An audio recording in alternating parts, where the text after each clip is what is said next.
Small weapons. I have learned to hate seeing these things come out, not just in the hands of strangers, but definitely also when my friends whip these out because they will always get me into more trouble.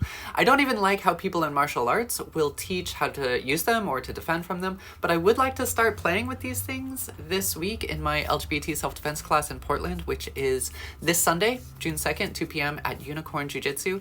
And if you are having a strong reaction to me even mentioning knife work, that is actually a very common response, and that's okay. Like maybe you're getting tense watching this, or maybe you're feeling like you need to impulsively tell me something about knives or guns, and those are usually fear responses because this is a scary subject matter, and that is okay.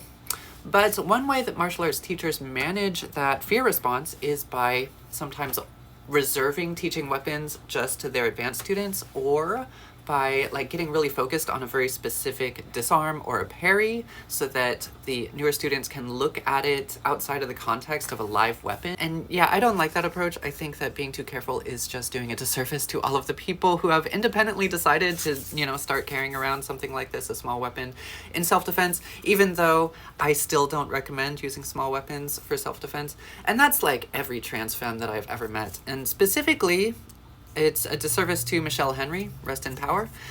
But then on the flip side, there are all of these martial arts programs who take it too seriously, who go too hard, try to make things too realistic, basically like pre-trigger their students with like how dangerous these things are, which is, besides being kind of cruel and sadistic, is just very silly from a learning perspective. When you think about it, our learning brains turn off once we're triggered. So in order to build the skills to handle these things, we need to figure out how to not get triggered. So my approach to small weapons is to play games, like literal games like freeze tag, right?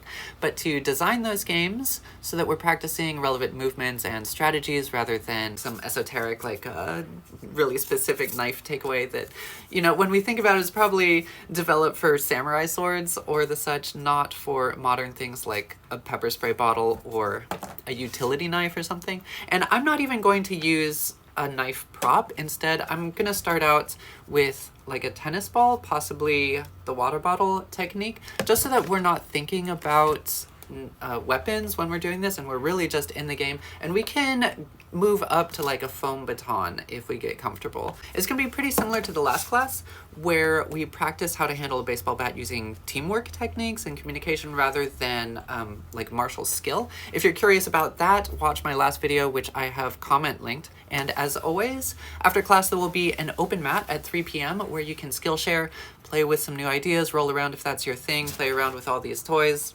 at your leisure. Hopefully I'll see you there.